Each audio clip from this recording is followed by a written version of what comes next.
5:07 now. We're celebrating Halloween in Western New York in a scary kind of way by traveling to a haunted location. Yeah, this morning we're finishing up our Haunted Western New York series by traveling to a ghost hunter's paradise. Channel 2's Pete Gallivan is live at Statler City this morning in downtown Buffalo for another spooky tale. Hey Pete, good morning. Good morning, Melissa. Good morning, John. Yes, I am lurking in the shadows at the Statler, one of the iconic buildings in downtown Buffalo. And over the past couple of years, we've also been the location of several ghost tours. And Connor Hawkins, one of the beings that haunts this building. Yes. Connor, it's been a few years. It's been going well as far as the tours go. Very good. Since we started hosting the tours, it's been building up. But ever since we had Paranormal Lockdown and had Nick and Katrina from that show come in, right. It's national. We've had people come over from as far as Germany. They wanted to tour the building and see what we got. Oh, wow. All right, so over the next 2 hours, guys, we're going to be going through this building with Dan and Chelsea, who are going to be helping us out, and plenty of equipment. We're going to be going to some of the most active locations in this. How many stories are we going through? 18 stories. 18 stories and about a century of other types of stories as well. And John and Melissa, plenty of ghost stories, and we're going to be hopefully interviewing some spirits over the next 2 hours. Oh, hopefully. Can't wait for that, Pete. Thanks. All right, we love all the Halloween pictures. We're celebrating Halloween this morning on Daybreak by taking you to some of the most haunted places in Western New York. And this morning, we're just heading down the street here in downtown Buffalo to Statler City. It's a place that many love to visit, and as Daybreak's Pete Gallivan tells us, some love it so much they never leave. Good morning, Pete. Good morning, John. Good morning, Melissa. Yeah, we are actually in a spot, that actually a treat for you guys, in a spot that is normally not open to the public in some of the ghost tours down here in the Roman baths in the basement of the Statler. And we've got an assortment of equipment set up. Connor Hawkins is kind of our lead tour guide. And explain some of the equipment that we've been kind of hearing some things and seeing some things. So right now at my feet we have a K2 meter. The K2 meter picks up electronic magnetic fields. So if there's any kind of electricity around there, it's going to go off. If it gets really hot, it's going to go up to red. Right in front here is a Power 360. The Power 360 picks up static magnetic fields going around. Just before we went on air here, we did see it going red and green and changing colors. And it's pretty cool. Obviously, you've seen some of the equipment going off down here already. And we've heard some noises coming here, some footsteps. It's a kind of cool, creepy place. And it's beautiful. Yeah. I mean, if it was open today, it'd be one of the nicest Turkish baths around. I keep saying Roman bath, so many of the inhabitants will probably get upset with me. But Dan and Chelsea are also helping out. And Dan, tell me what this piece of equipment is. It's a geoport. It was invented by Stephen Huff and George Brown, two different inventors. It uses a white noise, an EMF kind of like the meters that we have here, and a vibrational field. The theory is that when a spirit tries to speak with you, it's making the lights go off on these meters, but it has no form of way to talk to us. Okay. So it uses the white noise that it's scanning through and the vibrational field. We've been hearing voices coming out of it already since we've had it on. Let's listen to these. Hello.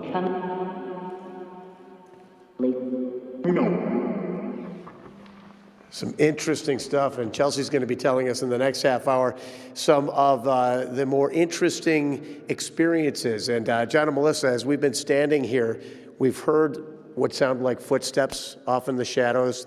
We've heard just different types of noises, and you just heard a voice coming out of that box. So I know there are believers and disbelievers out there, but if you're a disbeliever, one location that is going to make you a believer is right here at the Statler. John and Melissa? All right, Pete. I'm officially freaked out. Pete, thank you for that, I think. We are celebrating Halloween this morning on Daybreak by taking you to some of the most haunted places in Western New York. And this morning, we're going on a live ghost hunt at the Statler City. It's a place where a lot of people have visited and love, and Daybreak's Pete Gallivan tells us it's a place that they love so much, some visitors come back from the grave. Good morning, Pete. Boo! Did I scare you? Oh, We maybe were not. ready for that. Actually, we're in yeah, we're just above the ballroom here in an area of the Statler that was actually rediscovered when I'm over here. I keep lurking in the shadows. That was actually rediscovered when they started renovating, and this is the old library that was actually sealed off, and no one really knew where it was. They forgot it was in here. I'll open the door, and this is actually an historic room that has entertained a lot of famous people. Connor Hawkins is here, and Connor, tell me about this room, the rediscovery, and some of the famous people who have been in here. Well, this is the Grover Cleveland Library. It's a room that was kind of blocked off for a few years because there was a dental office out here from the 70s. When we took it back over in 2010, our first goal was to open this up, and we took out the dental office, repolished the floors, and lo and behold, the Grover Cleveland Library was back here. Very cool. And you get quite a bit of activity, and you've got a trigger item. Music tends to get people going in here, eh? Yeah, we're playing some Dizzy Gillespie. We know Dizzy Gillespie played here quite a lot back in the old Downtowner, which is a nice, great jazz club, and it was down below us right now. So when we kind of play this music, spirits kind of come out. They make our K2s jump up. They make our Power 360s come on, and it's just a comfortable room where the spirits kind of like. And I think it's because it's above the Downtowner.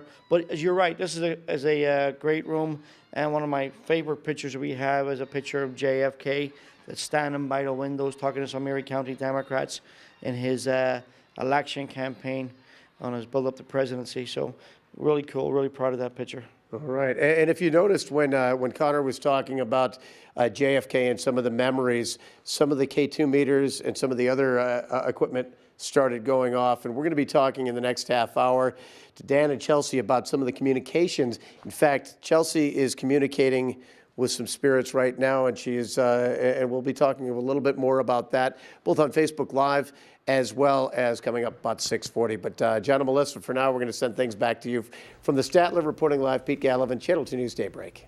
All right, very good, Pete. Thank you.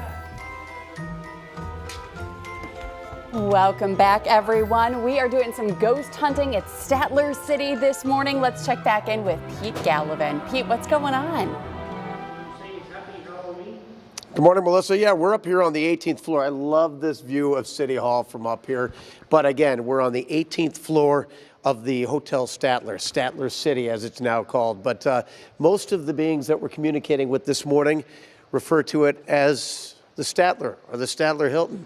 And we've been using a lot of different equipment on this ghost tour this morning. But Chelsea is actually a psychic medium and has been communicating more directly rather than just with K2 meters and static detectors. Absolutely. I've been communicating with a woman named Maria who used to work here, and I could tell that she jumped to her death. We've been trying to figure out what floor. She hasn't been telling me, but we have a little girl named Sarah that is also back that's looking for her mom. She's lost. I feel she came here a lot, or this is where she lived, and she's sad. So, but I channeled her back on the 23rd of October when we were here, and she gets afraid. She gets a little antsy as we saw the 360 go off when you sat down, and I told her she could take my hand, and then I felt like she just vanished, and Maria came in.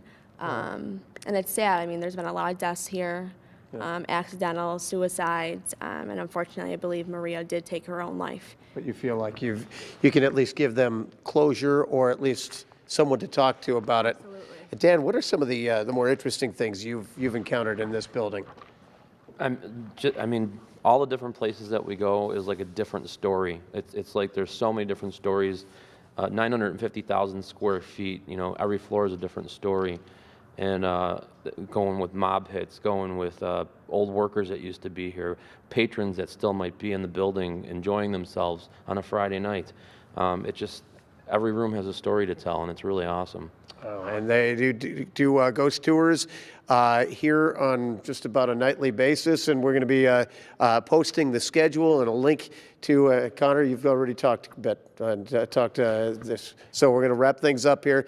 But we've got, but we've been communicating in various ways to a lot of the people who still call the Statler home, even in the afterlife. But we'll post all the links that you need on WGRZ.com. I've done a few Facebook Lives this morning that show you a number of different areas of the Statler and Statler City. Just a really fascinating way to wrap up this Western New York Haunt series that we've been going. Happy Halloween from Statler City. John and Melissa will send things back to you. Yeah, it's been a great series and pretty creepy this morning. Pete, thank you for braving it for us.